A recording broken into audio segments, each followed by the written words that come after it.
What's up? What's up? It's the Arthur Moats Experience with Deke. I'm Arthur Moats, and that's my main man, Deke. What's up, dude? What's up, Scary Larry, man? How are you, bro? You always nervous and panicky, man.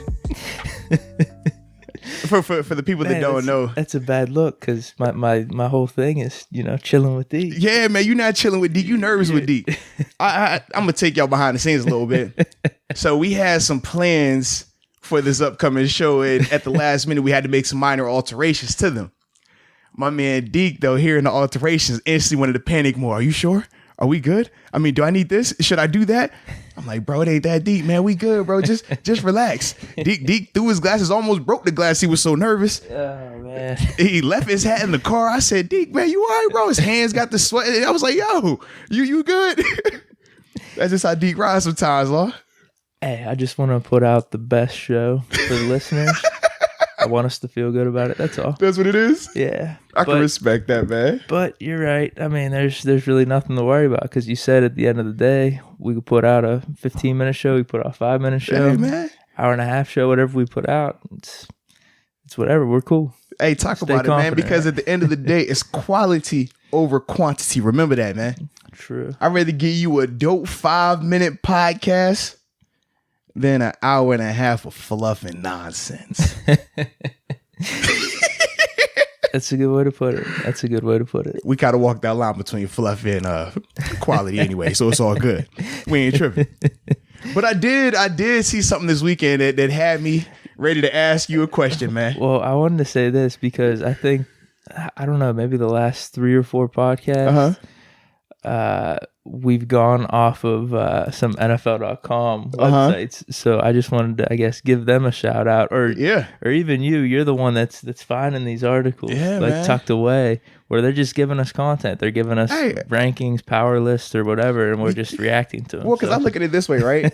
I say we have a job in terms of using our platform to educate the listeners, whether it's on lifestyle stuff, whether it's on just general sports stuff, or if we're being specific and talking about Steelers stuff. But that's our job. We give them our opinion, we give them our perspective, and ultimately the listener can use that information to formulate their opinion. That's what we do. Now in the NFL, they got a job too. Their job is to give us their opinion so we can give us our opinion off of their opinions. So we appreciate them doing their job. We appreciate those writers regardless of if we agree with it or not. Yeah, we do appreciate them.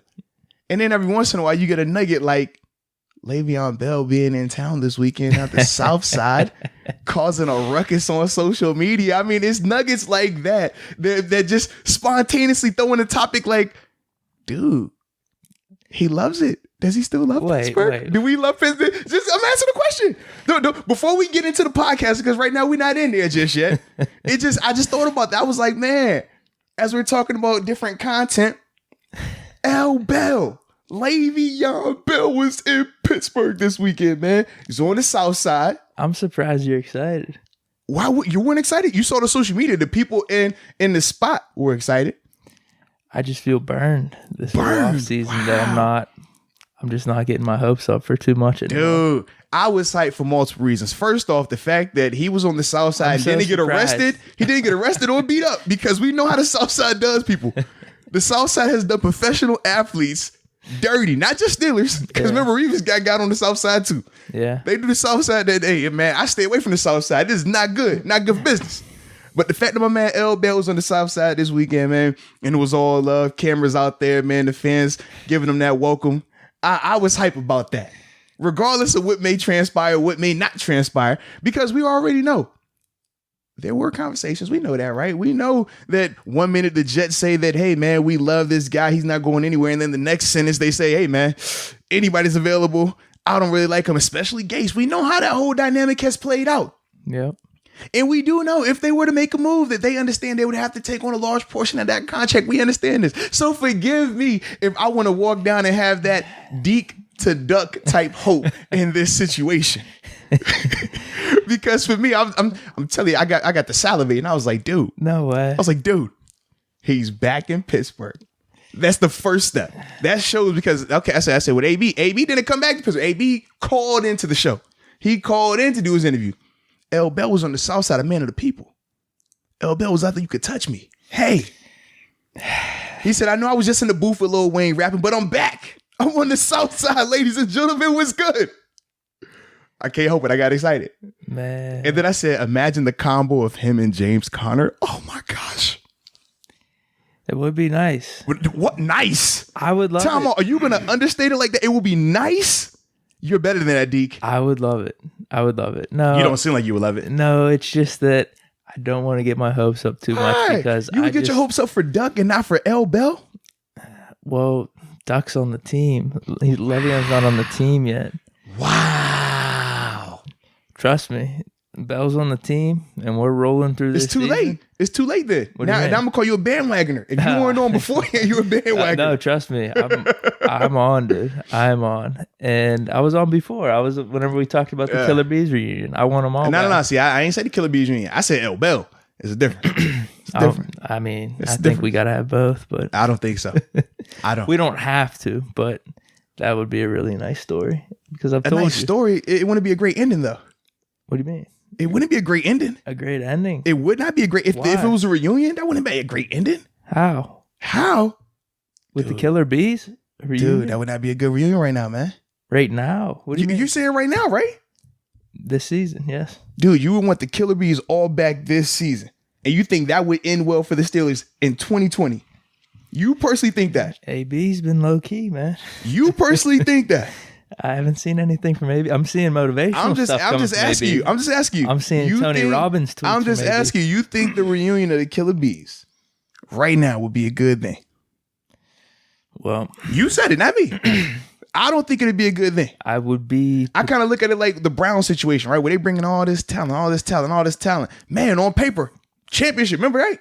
Remember last offseason, they had won the Super Bowl before they ever put on a pad, before they ever put on a jersey. The Super Bowl was won. They got Odell, they got Jarvis, they got Chubb, they got Kareem Hunt, they got Baker. Did the boys even win 8 games? What are we talking about? There's 2 things that they don't have, though.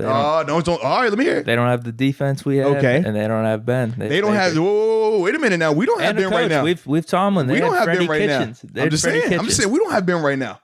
We do. That's all I'm saying, bro. We do. That's all I'm saying. During the offseason, remember, they were Super Bowl champs, undefeated. That's what I wouldn't be saying. I don't think we would be saying that. I think we would be cautious. You're cautious? Why? Just because there could be, like you said, there could be. There could go the wrong way. So could it go the wrong way? We're gonna stay humble. Wow, you're funny. Could it go the wrong way? Could it? It would have the potential, but if we were talking percentages, I'm not sure. I'm really not sure because I'm still, over under 50%. AB's Twitter, I'm just seeing positive things. Which part of the Twitter? This month or last month? Just this month. That's what I'm saying. Keep the sample size small. I can dig it. That's what I'm saying. I'm seeing Tony Robbins tweets. I'm seeing motivational stuff. Uh-huh. How's the spelling on it? I'm not sure. I don't pay attention to that. No. Anybody who truly follows AB knows what I'm asking. No, I know what you're asking too. That's all I'm saying. But I don't. I mean, if you see my text, I don't care about my own spelling. No. It's a drastic difference. It is. It's a drastic, and I think anybody that's listening right now knows exactly what I'm talking about. So you could try to give me all this. Oh, you see my spelling all you want, Deke. I don't want to hear that, Deke, because it is a drastic difference. Let me put it this way. We all can tell the difference. That's all I'm saying. So I understand what you're saying in terms of you seeing these motivational tweets and all of that stuff. I understand all that. All I'm simply asking is, what does the spelling look like? And that'll tell me a lot more right there. Honestly, I don't know. I really don't. Well, the fact that you don't know probably tells me a lot more right there. That tells me all I need to know. Because when a certain individual is behind the wheels of that tweet, it's clear who's writing that tweet. Oh, that's all I'm saying. No, it's cool, bro. It's cool. No, hey, man, hey, I'm with you, baby. You're saying I'm with you. He's not tweeting out. Hey, man, hey, what you say? We all right. Hey, well, I get the Russian, I get the writing kind of crazy too. It's all good, baby. It is all good. That's all I'm saying. You're saying he's not tweeting it out. Hey, man, I'm saying it's whatever you wanted to be, Deke. Either way, he's savvy enough to have someone tweet it out. Hey, it's whatever you. Hey, however you want to spend it, Deke. Be a little PR savvy with it, right? However you want to spend it, Deke. However you want to spend it. Are we asking for the people around him to be better? We ask for him to be better. That's all I'm asking, Deke. No, the question you asked, though, about a reunion right now, I would be kind of contradicting myself if I said, yes, I would want that right now. Because probably a month ago, whenever you asked me, you kept pressing me about the situation. I said, I think deep down, if I was GM right now, I don't think would be the best time because the time hadn't passed since some of the remarks AB had made, and we didn't know if he was truly turning a new leaf. Yeah. Now, I still don't know maybe right now, but you're hoping 3-4 months, 5-6 months. Hey, whatever you say, bro. Let me just put it this way. Before the season, yes. Right now, I'm not sure. But before the season, at some point before the season, yes, I would want a Killer Bee reunion. Fair enough. If all is right. What does that entail, though, if all is right? How do we entail that, if all is right? If all is right during the offseason is the easy part. It's a wait and see. What about when it's the season? And something's not going the right way? Because I know what that looks like. I've experienced it firsthand. I've seen those conversations. I've seen what happens if, say, Ben were to miss some time. I've seen what it looks like when the Killer Bees are with a non-Killer Bee at quarterback. And how those conversations go. Oh, yeah. I'm just assuming Ben's good, man.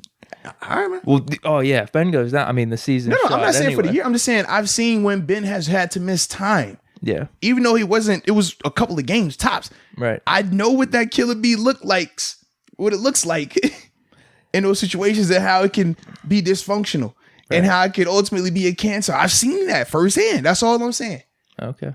And now we're putting it at a whole nother stage after a lot more public drama and issues have transpired. That's all I'm saying right now, man. Well, AB just, I don't know what it was. I think it was during the season. I think he said something on Instagram to Mason saying like, yo, man, I wish I was there for you. Funny thing is this, though. Mason and him talk all the time. Really? Absolutely.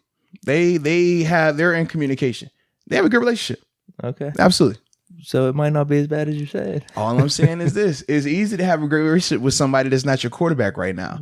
It's different when you're in that game and you want that ball, which we all know he does, and he's not getting it. Okay. Shoot, I say, hey, man, Landry Jones is a great guy. Everybody loves Landry. Yeah. Until Landry won't throw the ball the right way.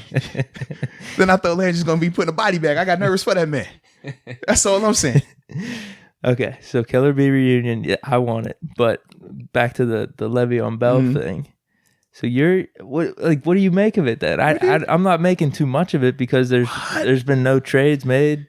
Well, technically they can't make any trades. They can agree upon trades, but they can't make any right now. But all I'm saying is this: there's no rush for that. The season doesn't start tomorrow. So do you think that's a sign for the Steelers organization? Hey, all I'm saying is this, man. All I'm saying is this: I don't go back to Arizona, do I? I don't just be hanging up out in Arizona for no reason. Oh man, you only go places where you got action, where you like it a little bit, where you got something that you're trying to say. There's no arguing that. I think Bell messes it here, but I think we miss him too. I think that's very safe to say. The feeling is mutual. We definitely do. But you know what, man? I mean, you're starting to get me there. That's what I'm saying, man. Why would he show up? Come on, man. He doesn't live in Pittsburgh. Why would he show up? Huh? I was just trying. Why? And then the timing. Let's see. The timing. Oh, man. Okay. New league year starting in a few. Whoo-wee. I mean, the Steelers have been good recently and hyping the fans. And wait a minute. Let me tell you the caveat. Can I tell you the caveat? You know the CBA vote is coming up, right? Thursday night, March 12th. Extra cap space. A lot of extra cap space. Come on, man. And that's and the thing is this. So we've seen mixed reviews, right? We've seen some people saying they think it's going to be a yes. Some people think it's going to be a no. We could go down this rabbit hole of some of the owners hoping that it's a no because they want 18 games. Did you see that? But what did I tell you when we talked about this a couple weeks ago? I said it's a slippery slope. It starts at 17, then it's 18, and what's next? And we're seeing that right now. That's all I'm saying. Everybody thought it was love. They thought I was playing. They thought I was joking. No, I know how this goes. The same with your overtime rules, right? It's never going to be enough. It's never going to be, it's going to start at, man, both teams should get the possession. Both teams should get 2 possessions. Oh, after that, they should get 3 possessions. Then before you know, we playing 100 overtimes, bro. I told you, man. That's just human nature. People are never satisfied. And they say it like this, hey, man, well, we don't want to be complacent. We're trying to strive for excellence. It's more money to be made. The fans want more entertainment. I told you 16's perfect. I'm just saying, bro. You seen it. No, but that's ridiculous because the offer's already out there. Now they're hoping the players, right? Unless, whoa. Actually, unless that's a savvy negotiation play. Come on. What do you think it is? Let's just, since we're gonna go down this rabbit hole anyways, let's just talk about the fact set, right? In February during the owners' meetings, that's when they first leaked Remember, they leaked the information that, hey, owners are eyeing an 18-game schedule. It was all like, whoa, 18? That's 2 extra games. Holy cow, right? And then what they do, we're going to compromise that thing down to 17 for you. So now you're like, well, dang, 17 ain't bad. All right, they wanted 18, but 17 not that bad. All right. Yeah, like 17 is inevitable. Right. But then what happened? Then it was like, man, 17 games, man, that's crazy, man. I wouldn't want to do 17 games, man. The health and safety and all that stuff. And now just casually, shout out to my boy Jeremy Fowler over at ESPN. He used to be one of the Steelers. He used to cover the Steelers exclusively. He leaks out he doesn't leak out the article. He puts the article out this weekend that, there are a lot of reports that some of the owners, and it's a good amount of the owners, are hoping that the CBA proposal fails so that way they can renegotiate and make it 18, because they said they first off feel that they're giving up too much from an economic standpoint with the players' revenue going up to 48.5%. They feel like they're giving up too much there, and they think that they really want an 18-game schedule versus a 17-game schedule. Just right at the right time, just a couple of days prior to the ballots being turned in. So now these dudes are savages, man. Absolutely. But this is the thing though. When I looked at it, I said, yo, it's so smart what they're doing, because when you really look at the facts, right? I said, dude, it's so much dysfunction and division amongst the players in the PA right now. In terms of, to give you a little backstory, the NFLPA's president, Eric Winston, his office, his seat as president ends Tuesday. They have to bring in a new president for the PA. Now, more than likely, it's going to be Russell Okung. He's put his name in the hat to be the president. He plays part of the 2010 draft class, my draft class. Just got only traded. The best chance. Yeah, just did get traded. Absolutely. Alvin Salaman got traded to the Panthers. So now he's more than likely going to be the president, right? Now, Russell Okung has been very vocal about his displeasure with this CBA proposal. And he was mad with Eric Winston for even allowing it to pass to the players to go for vote. Now, we all know that NFLPA Executive Director DeMaurice Smith, who was the key catalyst for the lockout last time and has been very vocal in terms of this proposal this time, Russell Okung has issues with DeMaurice in terms of DeMaurice's perspective and what he's trying to accomplish versus Russell Okung's perspective and what he's trying to accomplish. So right there at the top level, you got dysfunction. Yeah. And then we already talked about on a previous podcast how the middle class and upper class of the NFL players in terms of their contracts and economic standings are at a difference of opinions with the minimum salary guys, because the minimum salary guys are like, look, man, that's an extra $100,000, extra game check. Like, dude, this is dope for me. Like, I want this.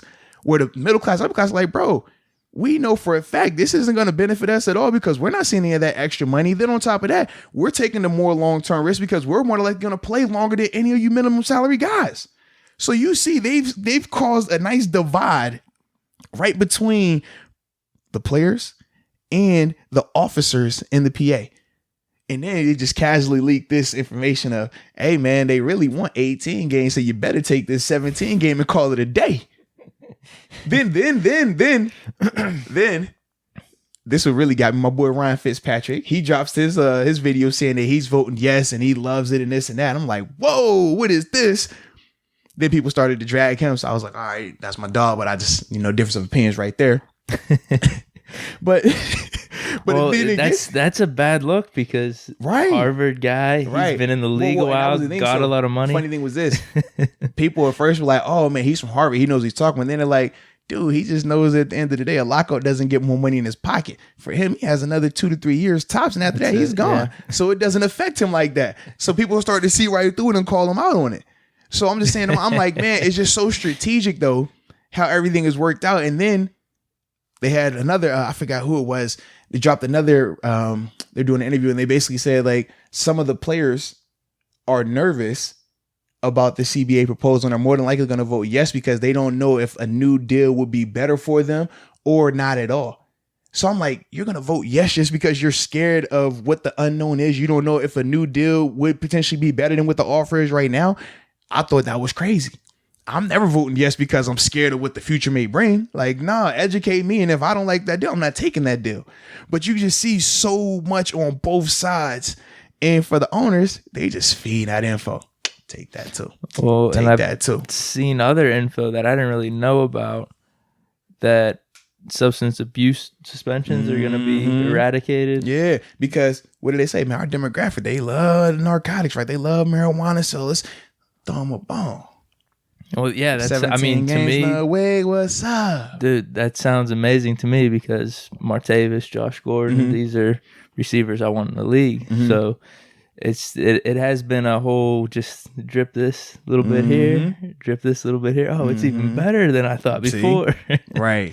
But I'm definitely. But the whole time, what was getting thrown under the rug? Right, the stuff. Players say. Well, the stuff that you've been talking about. The whole time, let's just throw it under the rug. I'm definitely going to defer to you on that. And just the stuff at the top. I want 16 games, and I want the playoff teams the same. So that's something they're changing. So I'm not happy about those aspects of it. But I guess the little dripping of information though is to take away from that type of stuff. Yeah, man. Like I said though, like shout out to the NFL. They've successfully created that line. Because even me talking with players, I was doing one of my shows yesterday, and I had Jordan Dangerfield on, and just hearing his perspective on the CBA proposal and how it's drastically different than a Marquise Pouncey and his perspective on the CBA proposal. But when you look at both of those guys from an economic standpoint in the NFL, they're drastically different. And this CBA targets guys like Dangerfield, and it's a great opportunity for him. But when you look at the other guys, like a Pouncey, like a Russell Okung, like the guys who are in that middle to upper class, for them, the benefits aren't there. And you could just see, man, the NFL was very smart with what they did, man. Man. They're very smart. That's crazy. All right, so where were we with all this? See, because what was happening, you started going down these rabbit holes. We started talking Le'Veon, then we started talking Killer Bees, and then from there we casually just hopped into this CBA conversation. That's what happens sometimes, man. This was you this time. Usually it's me. Don't worry about that. Strategic. Just roll with it. Dude, wow. I'm pleasantly surprised though, I guess. Come on, man. I was giving you the jab to get you with the haymaker. I needed to get to that CBA combo, but I was too heavy to come in like that. But then you confused me last week because then I let you say, like, hey, man, do you want to get this CBA stuff off your chest? No, that was different. That wasn't new then. And then you said, man, I didn't even want to talk about it in the first place. Because you want to jump it. Timing is everything. Come on, baby. Strategic. I got you. I got you, man. You're pretty savvy. Yeah. So now for the matter at hand, what we really came here to talk about today. Dude, you got me hyped on Le'Veon right now, though. Like I'm still thinking the thing is this, though. This is the thing.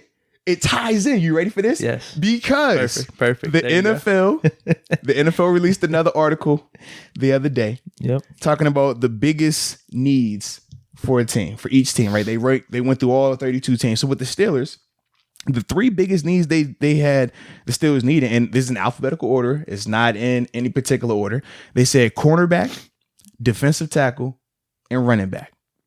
Talked about the projected calorie sap at 1.6 million. Did you hear what you said there? Calorie sap. Oh, calorie sap. Oh, projected cap space. There we go. The projected cap space is 1.6 million. All right. And then this is directly what they said. I'm going to read it verbatim.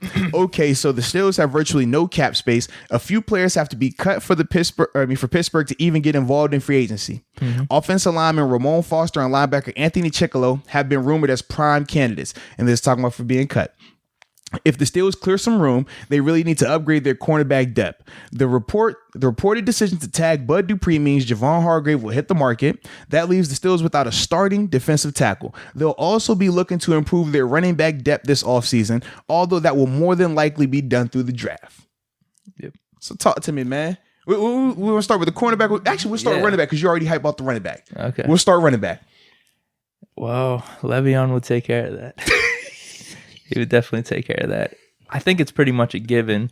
Colbert's talked about it. I can't remember if Tomlin reiterated his sentiments too, or if it was just Colbert, but one of the biggest needs was running back in this offseason. So I think it's a given.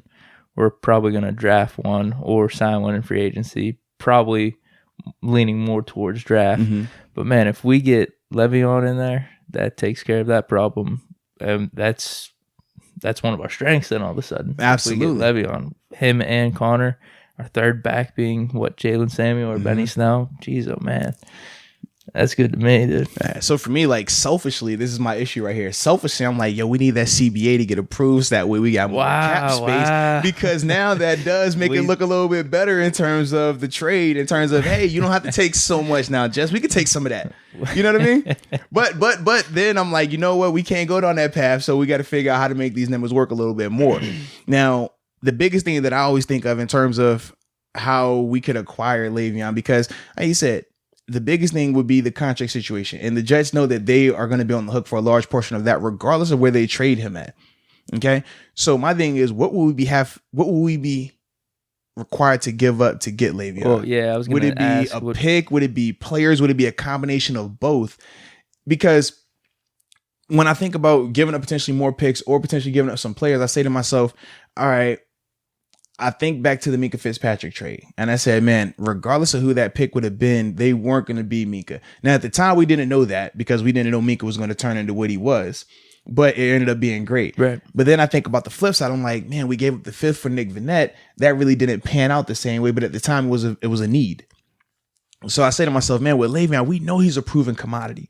Even this year being a down year for him in a terrible offensive system, he still was producing. You watch the tape on him. We saw when they played us. We saw the impact he had. Yeah.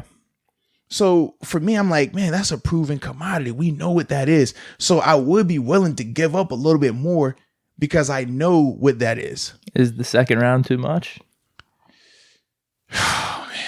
But it goes back to what you're saying. Issue, if you're going, all right, who's the second round running back? This is my issue. Versus Le'Veon. This is my issue. You would take Le'Veon. Are you going guaranteed second round running back? Because for me, I don't know if that's like the foregone conclusion that it has to be a running back in the second round. People always, even though I don't agree with it, people always say, man, you can get running backs whenever. They grow on trees. So in that sentiment, unless I'm bringing in a guy to be the starter, I don't necessarily have to invest a second round pick in a running back. Right. If I'm banking on James Conner. Well, that's the thing. If you're the Jets, they could want picks. They could want player. I think 3rd or 4th would be fair. 3rd or 4th in like half the contract. Well, the only way that's going to work out is, like I said, we're going to need some of this CBA magic happening. All right, they'll take 3/4 of the contract then. Yeah. We'll take that's how I look at it, man. They're going to need to do a little bit more. Yeah. But then if the CBA gets approved, then next year I think we would be less cash strapped on the cap. Because I think the cap will go up 20 or 30 million or something. Because that was one of my concerns whenever we were first talking about this like a month ago, Bell coming to Pittsburgh, was, all right, they'll take on some of the contract this year, but in the following years. Yeah, we're still going to be. And shout out to Le'Veon for the guaranteed money in his contract too, because that helps him in these type of situations. Remember beforehand, for example, if he would have took the rolling guarantees that the Steelers will offer him, they wouldn't have been in a situation they could just say, we're going to cut you. We're good. No more contract to worry about. And now you go figure out wherever you go get money from. But that's why it was always important for him and for players that understood it that, Joe, you need guaranteed money. We don't take gentleman agreements because gentleman agreement is going to have you SOL. And as many as the fans that wanted to get on him and say, oh, Le'Veon, you lost, you dumb, you left all this money on the table. This is why he won right here. Because regardless of what the Jets do to him right now, whether they trade him, even if they were to release him, which is highly unlikely, he's still getting that paper. Now, if it was a rolling guarantee, hey, man, when that league year start, March 12th, oh, all right, we got you on the 11th. Bye-bye, no paper for you. And it's cutthroat, and they say, oh, that's his business. Yeah. That's how it goes, man. So shout out to him in that regard. No, yeah, definitely good for him. So, yeah, I mean, that's kind of it with running back, right? Yeah. We're a little concerned because of the health of James Conner. Well, and I think unproven also backs there, so something's going to have to. Well, and I was going to say, not even a little concerned. I mean, you heard when Kevin Colbert talked about him and Juju, he was very optimistic in terms of Juju bouncing back, in terms of Juju coming back and looking legit. Whereas when he talked about James, he was heavy on the injury concerns and not really knowing long term what James is going to be. And I think if the general manager is feeling like that, I think it holds a little bit more weight than just a little concerned, and I think that's why it makes it unique in a situation like this, where, you could potentially go after a running back that you've had in here in the past with Le'Veon Bell. That's the whole reason why I think it makes it that much more interesting and a little bit more validated, is because of those comments when you hear Kevin Colbert speaking on James Conner, and then you obviously knowing publicly the dysfunction that's going on between Le'Veon and the Jets organization. So I think that's why it holds a little bit more weight. I know sometimes, like, especially in the offseason, I joke with you all the time, man, they're going to throw out anything because it's the offseason, they're fishing for topics. But it's like, no, this does hold weight just because of everything that's involved in it and all the factors there. Dude, I'm shocked. I'm seriously shocked. Same, bro. I was not expecting to be talking about Bell to Pittsburgh here. And pleasantly surprised. Now I think it's gonna happen. I really think it's gonna happen. So here's hoping it does. But hey, man, I mean, dude, I'm with you. Well, in terms of this list, then I mean, the running back. I mean, if you look at any list online, running backs always in Steelers' top offseason needs. So I think they hit the nail on the head with that one. Yeah. But other ones, we have they had D tackle and they had cornerback. Yeah. Which one do you want to talk about first? Let's talk cornerback. I was actually a little bit surprised by this, but I was surprised initially because when you look at the needs for the Steelers, typically they've been talking about running backs, tight ends, and wide receivers, depending on how you view Juju in that group. Yeah. But when I got to thinking about the cornerback position, it is a need, but not a major need. And here's why. When you look at the top depth, you have Joe Hayden, you have Steven Nelson. Mm-hmm. We know that.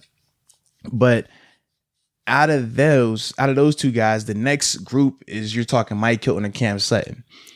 Now, Mike Hilton is a restricted free agent, so the Steelers could tender him, and he could have a chance to go talk to other teams and see if somebody wants to pay him a little bit more. But that isn't still foregone in terms of him being gone or not. Now, if he does leave, now you're looking at Cam Sutton, who has produced, definitely more of a cover guy than a run supporter and a blitzer like Mike Hilton is. But Justin Lane is the real question mark right now because we don't know what he is. We don't know if he's good, if he's bad, we don't know what he is. Artie Burns is gone. Yep. So now you're looking at that room and saying, okay, if something happens to Joe or Steven or Cam, what are we doing? And I think that's why they put them up there as like a concern, especially when you're talking about the depth behind it. Because we saw this year, even from a D-line standpoint, when Tua went down, Hargrave was able to come in. Tyson Alu was able to come in. And those guys could produce, give you big minutes and productivity. Right now, when we're just looking at the cornerback depth chart, who are we saying, oh, this guy can definitely come in right now. If Joe were to miss 5 games, he can come in right now and produce at a high level. Yeah. If Sutton were to miss 3 games, he can come in and produce at a high level. Now, if Mike Hilton stays, I feel a little bit better at the nickel corner spot in terms of Cam and Mike being able to alternate that, like how they've been doing, using them both in dime and nickel packages. But both of those guys, neither one have shown that they could be a number 1 or number 2 corner. Right. They haven't shown that yet. No. Yeah. So when we're talking about the backups behind them, I don't see it. No, it's a good point because my initial reaction was the reaction whenever we brought up quarterbacks. I was like, dude, what is this guy? What is he talking about? But when you look at it, and I mentioned this one of our previous podcasts, I feel like the needs that are being promoted and being talked about the most, the receivers, the running backs, the tight end, those feel more like luxury needs, like I talked about, that if we add to them, then it definitely bolsters the group. But I don't think it's the most, I don't know how to put it, immediate need. Correct.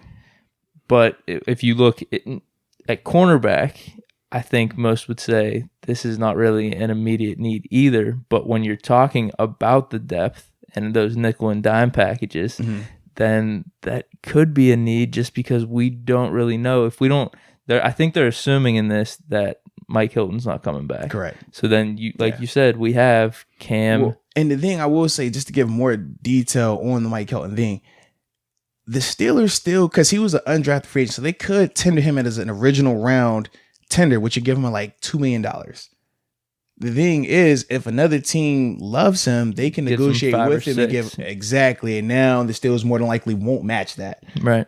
Or if the Steelers really wanted to make sure he doesn't go anywhere, they could give him a second round tender, which would be like $3 million. And then it's more than likely that he would end up staying here in Pittsburgh. But right now, it's hard to tell what his market is. Even though he's produced and gotten better each year, you see the statistics, you see the durability each year. You just don't really know how teams value that corner position, the nickel corner position, especially for a guy who's undersized. He's not a blazer. He's not an elite cover guy either. I mean, when in terms of blitzing, he's one of the best to do it. He's going to get you sacks. He's going to get you tackles in the backfield. But I want to say QB's pass rating and percentages against him are like astronomical, like extremely high completion percentages on him. Whereas with Cam Sutton, they're not as high because Cam is definitely the better cover guy. So I think that's why it's still that conversation of, is he going to be gone or is he not going to be gone? Because nobody really knows what team is going to value the blitzing element over the coverage element of him. True, especially in today's NFL. Right. So yeah, I mean, if we brought him back, then corners are set. Mm-hmm. That's a really nice lineup at cornerbacks. But yeah, in terms of depth, that is something shaky because you think a tight end, they're already talking about bringing Vance back. Mm-hmm. Receivers, I'm good with those 3 receivers. I'm definitely good with that. And then running back's kind of the only thing, and cornerback in that whole mix is kind of flying under the radar. I didn't really think of it like that. To where, like you said, if one of those corners misses time, or if we're in nickel or dime packages, one of the primary backups for like the 1 or 2 cornerback spot was Artie Burns this year. Yeah, and he's gonna be gone. Yeah, I did not really consider it, and my initial reaction was like, "This guy's an idiot." But then I thought about it more and more of what do we really need. I think he did a pretty decent job of these 3. So the last one is defensive tackle, and we're probably losing Javon Hargrave. Strong possibility, man. There's no way you can be able to keep him and Bud under contract. Yeah. So shout out to, like I said, shout out to my dog Wobble, man. Javon Hargrave, man. He definitely produced and earned that contract, man. Yeah, a lot of people are talking about him and that he's gonna maybe get a pretty decent deal here. I think that position, we've talked about this before, just the nose tackle, I guess the DT. That will be missed, but then the combination of Tuitt coming back and then Alu coming back, there's gonna be some filling in just from having the extra assets back, correct? Well, I had a question for you too, man, because this has been a little bit of a debate. Okay. Who do you value more, Bud Dupree or Javon Hargrave? Because Bud Dupree had this year where he finally reached double-digit sacks, but depending on how you view him, some people have viewed him as either a bust or really wasn't productive or a one-hit wonder, whereas Hargrave has consistently produced year in and year out. But one was a first rounder and one was, I believe, a third rounder. Yeah. So when we're talking about those 2 guys, do you view Hargrave as more of a need than Bud Dupree? It's a good question. It's a really good question. I think how the whole situation is playing out with Bud Dupree is probably the best way to go about it. Is just, all right, let's see if he could do it for this year again. And then you make the decision the next offseason. Now, but then by doing that, you definitely lose Hargrave, whereas you could franchise Hargrave or even transition tag Hargrave and allow Bud to leave. Right. And that's the thing. Which would you rather have? I'm asking you. I know. Who has a bigger impact? I mean, am I just falling for the flash? Is that what you're saying? I'm just asking a question, bro. Whatever the stats were last year, I'm just asking a question, bro. Over 11, was it over 11 sacks? Yeah, 11 and a half. Over 11 sacks, and the forced fumbles and I'm just asking a question, There baby. were a lot of splash plays. I'm just asking a question. I mean, Hargrave had a lot of splash plays as well. That's all I'm saying, bro. He did, but not like Bud. I mean, he's doing it from the D tackle spot on top of that. Listen, I'm gonna defer to you. I'm just asking you a question, bro. I'm just gonna say Bud because that's what you want. You want the pass rusher. You want the Von Miller type this of player. This is my question to you though, right? We've seen the elite game records in this league, right? Aaron Donalds. We saw in the Super Bowl Chris Jones. We've seen Cam Hayward. We've seen Stephon Tuitt. Are any of those guys outside edge rushers? We talked about J.J. Watt. Are any of those guys outside 3-4 edge rushers? No. They are what? Interior D linemen, right? Yeah. We always hear what they say, the best way to get out there with quarterback is pressure right up the middle, right? Yeah. So I'm just asking, who's really the game record? What would you do then? I'm asking you, man. What would you do? I told you. You going with Bud? I would go with Bud. Okay. Right now on the franchise. Now so you would rather go 1 year of elite productivity versus multiple years of really good productivity. That's what I mean. Part of me thinks long term Bud's more replaceable. Okay. So if Bud's more replaceable long term, why wouldn't you just stick with the one that has been producing that's shown that he could be a top D tackle in his league? Because I'm all in this year. I don't even want to think about next year. Stairway to 7 next year. Okay, so you're all in for this year, right? So you're believing that the 1 year, 11 and a half is Bud and not the previous 4 years. Yeah. Especially under these situations. where circumstances. Jeez, that was just a terrible of situation. It's all good. Yeah, because under this situation now, he's gonna be playing for another contract. Okay. He's gonna want to ball out. He's getting paid this year too. So my question is this: I understand what you're saying, right? And he did it in his 5th year because it was technically the contract year, but wasn't his 4th year contract year as well, where they had the opportunity to either sign it to an extension or pick up his 5th year tag? Well, you know better than me. I'm just asking a question, bro. That year was actually kind of underrated, correct? It was. Okay. I've been saying that. Okay. But throughout that year, Hargrave was still balling out. Hargrave just wasn't talked about. His numbers are still there, though.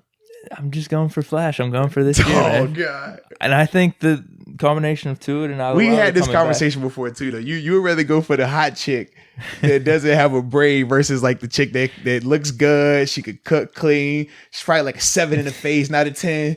But she does everything right. She's gonna be faithful and loyal to you. Like, yo, give me the chick that's a 10 in the face and a -1 in the brain. I got you, bro. No, man. It's cool. I want it all. I want all that. I want a smart chick. You just said you want the flash. You just said that. For this year. Yes. For this year.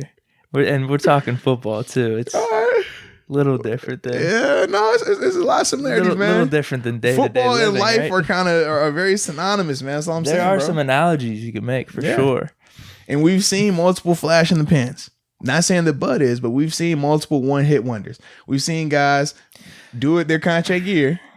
In Pittsburgh, we've seen that guys do it their contract year, get paid, and what happened? All right, so what is Hargrave's contract then? What would his contract? What he's probably going to get? Yeah. Oh man, they're talking potentially 60 or 70 total. So put it like this: Bud per year supposed to be 15 to 16. They're saying Hargrave should be like 10, 12. Think like a lower version of Fletcher Cox deal. Okay. And we know Fletcher Cox was paid. So that's my question to you then. What would you value more? I just asked you that. I know, and I said Bud. I'd rather have Bud on the 1-year tender. Okay. And I'm not saying sign Bud long term, but in this Hargrave case, then now your money's tied up. Yeah. $10 million a year. Mm-hmm. So what do you want? But now the question is, couldn't you at the same time? The money that you could put in a Hargrave, you could let Tua walk away.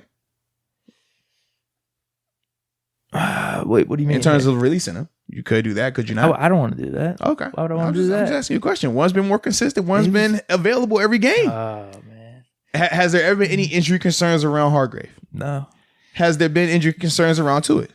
Is Hargrave like I'm just asking a question. I'm bringing validity to your point. Is Hargrave this generation's like Aaron Smith, just flying under the radar? You don't really appreciate him too much, man. I'm just asking a question.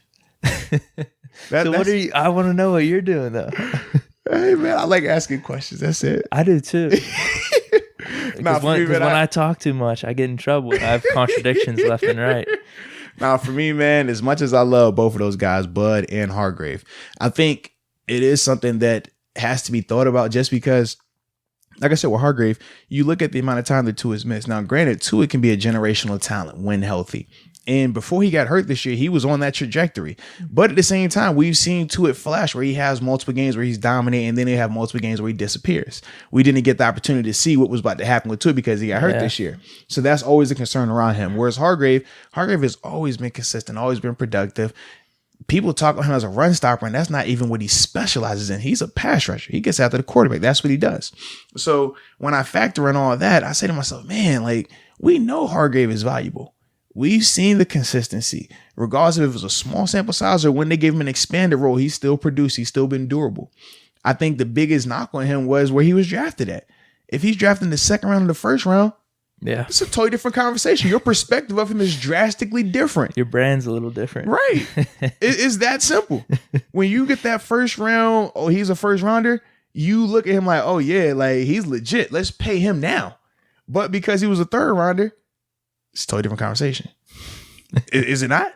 The productivity that he has, we don't even talk about like that.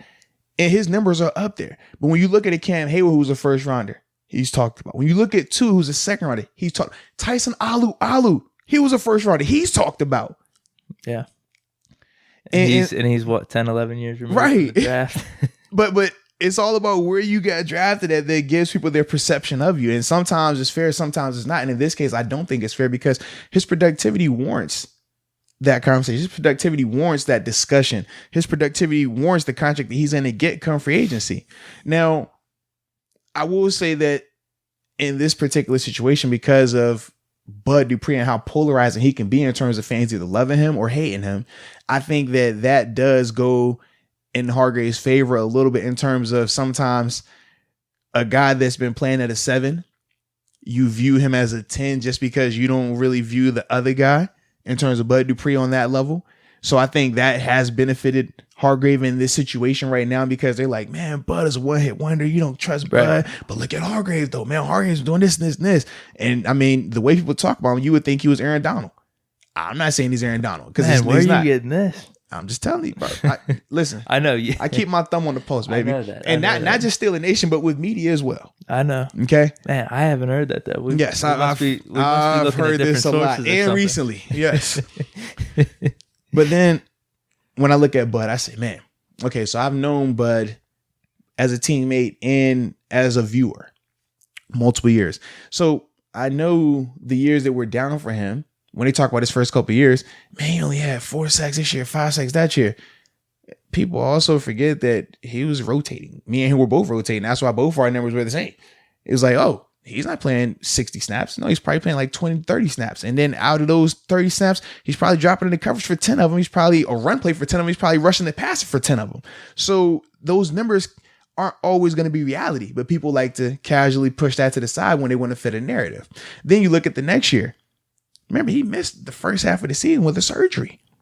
Okay, then you get to the third year, and now you see him with the 6 sacks. I think it was 6.5. It's like, all right, decent year. As that would have been his first full-time starting year. Then that fourth year, he goes for 7.5. Then obviously this last year, 11.5. But the thing that I looked at with the fourth and fifth year were the amount of QB hits he had. High double digits in both of those years. And I said, okay, you see the trend. You see his tackles going up as well. You see when you watch him on film, just a smarter rusher. We talked about even when we broke the film down on him. So for me, I'm always seeing a guy headed in the right direction. And if you know the Steelers, what do they love to do? They don't want to go out and find somebody else's. No, they want to draft and develop and keep it in-house. And when I look at a Bud Dupree versus a Hargrave, I say, man, whose ceiling is higher? And I think it's safe to say that Bud's ceiling is a lot higher than Hargrave's. I think what we're seeing from Hargrave right now is his ceiling in terms of highly productive player, can get after the quarterback, can wreck the run. But that's his ceiling. Like, I don't think he's ever going to get to all pro status. Right. I think Pro Bowl would be a high accomplishment for him, but I don't see him ever getting to all pro status. Right. Whereas with Bud Dupree, he has that capability. He got snubbed this year. He did. We all could agree upon that. And the way people try to take out his legs in terms of the validity associated with him is, oh, it's because of TJ Watt. Well, let's be real about it. TJ's last 2 years have been highly productive, and there's no coincidence that that's been Buzz Dupree's most productive years as well. Yeah. Prior to that wasn't the case. It wasn't just TJ's out here just doing whatever he wants to do and making it happen by himself, because that's not how it operates. You need both sides. Otherwise, you're going to get double teams. You're going to get the slide protection. You're going to get a whole lot more attention. Yeah, but think of all the dudes of the past. I mean, we did that one. It was a graphic or a video. Think of Harrison Woodley, Kevin Green, Greg Lloyd. You need a dancing partner. Yeah, you need one. And that's the thing. When I look at Bud Dupree these past 2 years, I said there's no coincidence that both of these guys' numbers have been what they were, because they both have been feeding off of each other and opening up the defense for each other. Now, you can think that, oh, man, we'll just take Bud out and put somebody else in and plug and play, and it's going to be just fine. I'm telling you, you're sadly mistaken, because it's not how it works. It's not. Why you think when Von Miller was out in Denver, they drafted Bradley Chubb? Say, man, hey, it's all good when DeMarcus were out there with you, Von, but when DeMarcus is gone and you're getting all that attention, the numbers take a drop. We saw that. Yep. It's different. Definitely. You need somebody over there getting some of that attention, and somebody that's legit, not just a body. Mm-hmm. So for me, when I say that, I say, man, if we already know you're planning on extending TJ Watt long term, why would I want to take away his dancing partner? Why would I want to take away that person that's been producing with him to keep him open so he can go over and terrorize games? So for me, I'm saying to myself, yeah, you got to roll with Bud Dupree in this regard, because first off, Bud's ceiling is a lot higher than Hargrave's. Bud can, like I said, be an all-pro. But at the same time, the impact that Bud is going to have is not only on himself, but on TJ Watt, because that's going to let TJ go over there and be a freak. And that's what we all love. And also it's going to make that defense that much better. So for me, that's how I answer that question, man. That's a good way to put it. So are you thinking for Bud then, you're just thinking tag? Because we've talked about this before. That's probably the smartest way to go just for this year at least. I would, just because you're not going to be able to sign him to the deal that he wants in terms of market value. And I've already told Bud personally, like, you're not taking no discount. For what? Yeah. Why would you take that discount? That's dumb. Oh, definitely. Yeah, like for me, it makes zero sense to take a hometown discount to stay here in Pittsburgh when you know from a market standpoint that you can go out there and hit it crazy regardless of what you do this year. If they tag you and you're getting what was it, I think 16 million this year under the tag, and you go out there and have a bad year, 6 sacks, 7 sacks, you're still going to get paid crazy money on the market because pass rushers are valued at a premium. That's just how it works. And once you get that all coveted, that all special double digit mark, teams say, hey, man, that's the guy. He's a pass rusher. We got to get him. So for me, if I'm looking at Bud, I'm like, hey, man, you don't trip if they franchise you. And if you're the organization, of course you franchise him, because you can't allocate the money you need to him knowing that you got to pay TJ that next year. Yeah. You just can't. It's too much back to back. It's too much. And obviously when you got, I ain't even gonna go there, but a large sum of money tied up to one position right now, we can't go there. So with that being said, you got to tag him, man. You tag him. Hopefully he produces again. Yeah. Because for him, he's going to obviously want to get paid more, and the more sacks he gets, we always say, man, every sack is like an extra $1 million each season. So you go out there and go crazy, you're going to get paid crazy. And then from there, I mean, you hit the market and you let bygones be bygones. Yeah. But I think that's the safest bet. But you definitely franchise instead of transition tag. Because if you transition tag, now teams are still going to have the opportunity, I want to say, to talk to him, if I'm not mistaken. Whereas with the franchise, it's exclusive. Nobody could talk to him. And if you're the Steelers, you want to keep it exclusive. Yeah, I think that's a good way to put it. And then you're assuming then, because Colbert's talked about this, that outside linebackers in this draft, there's a lot of them. Like, there's a lot of high quality talent. You think it's a surprise that was the conversation? What? You think that was a surprise that he said that? Just asking. Hey, we got a linebacker that just, hopped up, gave us double-digit sacks his contract year. Hey, fans. I'll tell you how deep this draft is in terms of outside linebackers. Did I tell you how deep it was? I don't have a first-round pick. I know we talked about second-round potentially being the running back, but did I tell y'all how deep this outside linebacker class is? So if we would have not signed Bud Dupree, don't trip. Listen, dude, they're savages out here. Everyone is, huh? Hey, remember they said, hey, Mason Rudolph, we had him with a first-round grade. the same people. I don't want to hear it. This is the same people. What did you do? Hey, man, they said a first-round grade on Mason Rudolph. Man, I believe it. Let's do it. And then we saw it was like, man, that's a first-round grade. Okay. What's your grading system? I'm a little nervous. I'll take it with a grain of salt. Just saying, man. I don't want you to make a harsh decision off of what I'm saying. I just want to present facts to you and let you do what you want to do with them. You feel me? That's just my job. I'm just presenting facts. Man, I'm trying to think. They did say that. That's what they said last time. Okay. I'm trying to think with this draft now. There's more needs that I initially thought, I guess. Yeah, so I looked at it this way, man. In terms of the draft this year and free agency for the Steelers, their needs, I feel like they don't have one great need, but they have a ton of like little small needs, yes, that could potentially get messy if they're not handled the right way. And some of them are more towards not this year, but the following year too. Mm-hmm. So it's just kind of how you want to weigh it. I want to go all in this year, so that's what I want. Because see, for me, I looked at it like this. I know you say you want to go all in this year, but could this be one of the years where the organization is saying, well, look, we know Ben's come back from major surgery. We know the first year back from injury never goes as planned. Could they be playing the long game in terms of not this year, but next year? Yeah, maybe you could do both. That's what I'm saying, because little combo of both. Yeah, because I understand, man. You put all your eggs in this basket for this year and say Ben's not 100%, but next year he will be 100%. But you bet all right now. You put all the chips on the table right now because you could not wait. You couldn't help yourself. But I gotta have it. I gotta do it. We've talked about 80 or 90% Ben. Okay, but could I get 100% Ben? Would you take 80 or 90% Ben or 100% Ben if you had to put all the chips on the table? I'm just asking. I'd be willing to put them all in at 80 or 90. Jesus. I think we could win a Super Bowl with that. Could we not? So why haven't we then in the past couple of years? Our defense hasn't been there. Oh, here you go, bro. Stop it. Our defense hasn't been there. Hey, man, you said it don't matter, right? Injuries. Hey, you said 89% Ben. You got it. You said that. Well, you got. That's what you said. You got to have a defense. You said Ben is fine. That's what you said. So the years when he was 100%, it shouldn't have mattered, right? That's what you said. It takes a team. Oh, now it takes a team. Now it takes a team. I like how you just adjusted what you just said. You just said I'll take 80 or 90% Ben because I think we can win with that. We can. Now your thing is, I think we need is team. It's team. Yes. Okay. Both. 8 or 90% Ben and a good team. And all I'm saying is, man, it could be a situation where you might want to play the long game. That's it, man. Okay. You can put all your chips in at 80, 90% Ben and crap out. Or you could wait another year, be a little patient, and then hit the home run. That's all I'm saying, man. It's looking like you signed Bell or trade for Bell. Mm-hmm. And then kind of your combination of either outside linebacker, tight end, corner, or D tackle. Those are the 4 in the draft. That's it. We're good. We're good. And we're good to go, man. I hear you, man. What do you mean? I hear you, bro.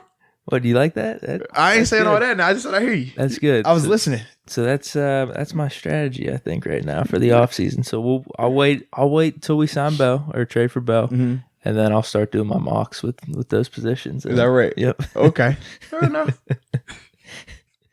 I hope it works out for you, man. Yeah. So I think these guys weren't too off on the knees.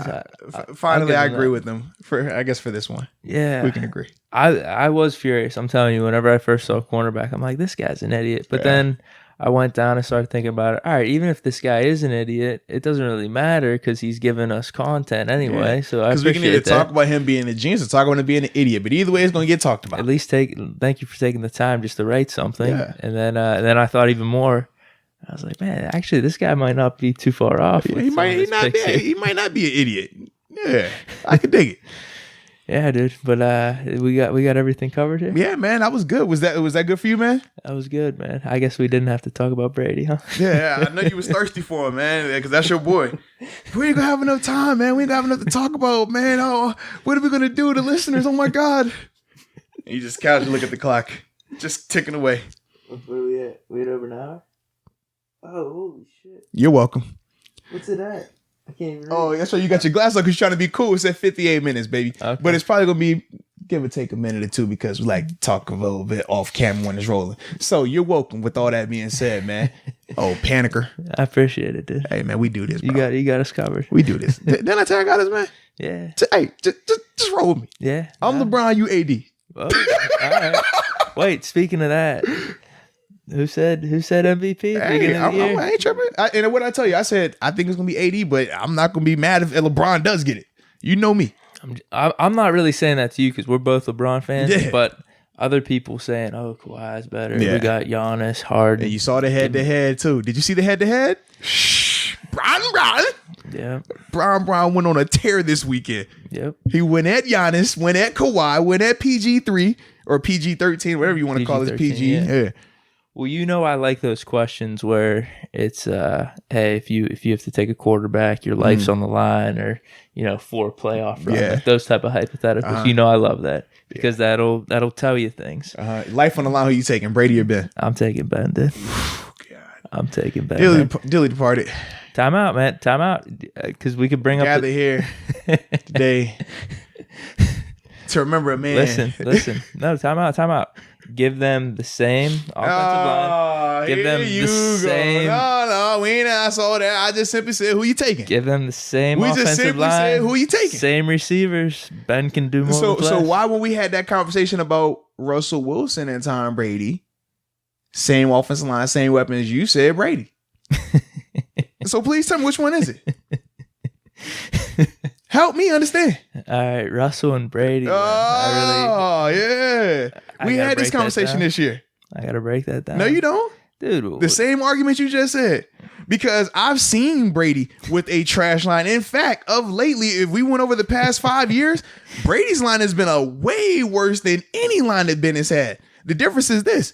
Brady knows how to get the ball out fast, where Ben takes a little bit more time. So that's why perception is not reality when we're talking about who's better with the weak line. Because for you, your perception is, oh, I love Ben. Ben gets hit all the time. His line is trash. No, Ben will hold the ball a lot longer. We talked about how Brady was getting the ball out at one of the fastest clips in the league. System. Reads. Preparation. System. They say you already know nobody works harder in the quarterback room than Brady, baby. We talked about it. I'm not. Why you think Brady and AB connect so well? Because they both some of the hardest workers ever. 6th round love. Shout out to that round. It's my favorite round ever. The round I was drafted in. The 6th. Absolutely. It's the best round ever. So all I'm saying is those guys got to work a little bit harder. That could be a clothing line right there. Hey, man. Whoa. I'm just saying, bro. So for me, I don't want to hear all this. Put them both in the same line, same offenses, because I can assure you, you give them both 1 week in that offense and see who produces more in that offense on top of it. Oh, now you want to laugh because know what I'm talking about. Let's go. Nope. Let's go. Ben's a ball. Actually, if anything, that sways more towards Ben because he can just ball out. He's balling out. If you say so. He's balling out no if matter you say what. So. And some people study for the test. Some people just show up for the test. Here's the thing, Brady. Yes, Brady studied the test a little too much. Got the answers. Deflated football. I mean, there's a lot of shaky things there. Ben just comes in and balls out. I can give anybody deflated football. And when you really watch that game, you would know that LeGarrette Blount was the reason why when he went for 200-something yards on the ground versus those boys. Right. So you can call whatever you want to call. You can say whatever it is that you need to say. I'm only bringing this stuff up for this argument. I know.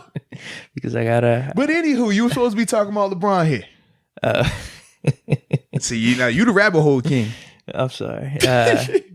Yeah, LeBron. Let me think. What was it? You don't even remember no more. MVP. It was about MVP. Mm-hmm. Yeah.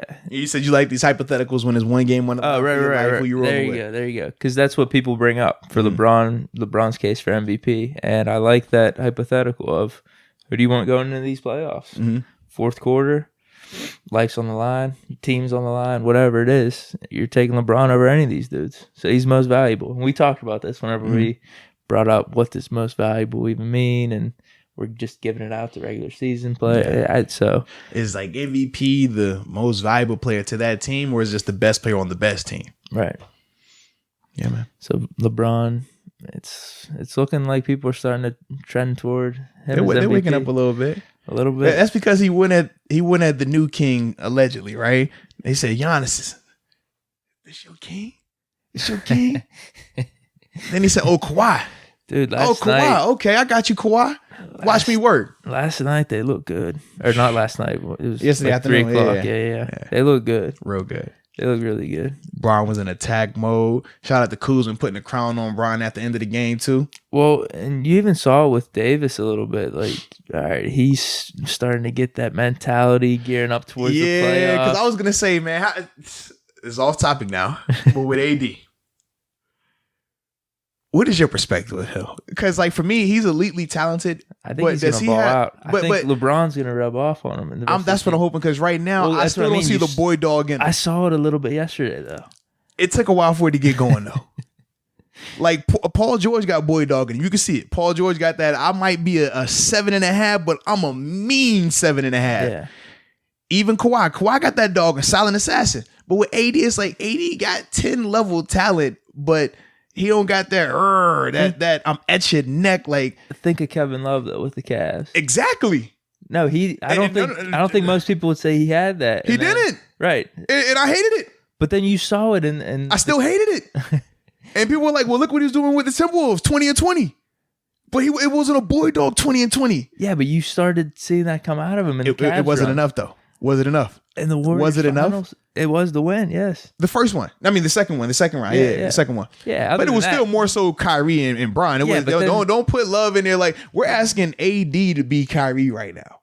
Kyrie had boy dog in him. Yeah. You can't ask AD to be Kevin Love, who was the third wheel. I'm not. But he's got the talent of Kyrie. Just get that boy dog mentality. That's all. And it's gonna be there. I hope so. It's gonna be there, because he's starting to make me a little nervous. I think he knows he's the most talented dude on the court. I think the problem is I've never seen him. I don't think he's been in these type of situations before either. I think he's gonna, because he's always been the underdog in terms of when he was with the Pelicans. No one ever respected that, and when he was at Kentucky, they just were unbelievably stacked. Mm-hmm. So for me, this is like his first time, like really in these like, oh, like you're gonna need to bring a bigger dog. I think he's gonna ball out. I hope so, bro. I do. Well, the thing is this: come playoff time, it don't matter what he does in round 1 or round 2. It's all about what he does in the Western Conference Finals because that's right now what it's looking like in terms of when they would face the Clippers. Yeah. Now, unless the Clippers find a way to drop a couple games or two and fall into that 4th spot, then they get a little messy. Yeah, that'd be fun. Lakers, Clippers, 2nd round? That would be fun, yeah. Then you're wasting my Western Conference Finals. Who's going to play? The Jazz? Rockets, maybe. Man, Rockets don't want that. I know. I'm not a fan of them, but yeah, I mean, shout out to the small ball though. Mavericks, maybe. I don't know. Luka, dude. I mean, offense, no defense. Well, I mean, no boy can't stop you, man. I don't know, dude. He looks legit though on offense. No, I say he can score. Like he can score. Crazy. He can score. Because I actually watched that Pelicans Mavs game. But this is my thing for Zion, and then I was like, oh, because I haven't watched too much NBA this year. Obviously, well, they did a good job of collapsing in on Zion too. The thing that I'm still confused with Zion, they don't run plays for him. Have you noticed that? They don't run any offense sets for him. Just go hustle. Get the ball and do your thing, or get a rebound and dunk it back in. Mm-hmm. He's explosive. He's crazy, man. But the thing that makes me leery of Dallas and Luka is this. Luka can score, right? Can't stop anybody. What did we see the Lakers do yesterday versus the Clippers? We know the Clippers can score. We know Lou Williams can score with the best. I tell you, he wakes up in the morning, gets a bucket, then he brushes his teeth. I told you that. But what did they do? We're going to make you play pick and roll, and you're going to have to guard every possession. And they attacked him, got 4 or 5 buckets on the road. They had to sit him down. You don't think in a series that they're going to treat Luka the same way? That's a green light that boy. Whoever he's guarding, that's who he's scoring on.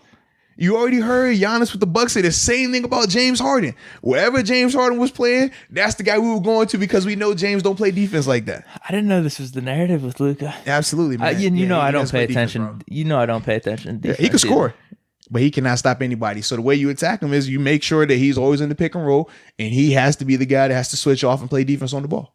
Damn. Yeah, man. Who are you taking then? Because I heard this question brought up on a radio show. Luka or Giannis for the next 10 years? Well, the problem is next 10 years, Luka is younger than Giannis. Right. But if I had to pick between the two, I'm going Giannis because Giannis can give me offense and defense. Giannis could be defensive player of the year. Like he's in that conversation as well. And Giannis is still just having to develop a jump shot. Even without him having a consistent jump shot, I mean, the dude is dunking all over people. Now, granted, he struggled when he played the Lakers because AD and Brown were physical with him because they got the size and the power and athletic ability to match up with him.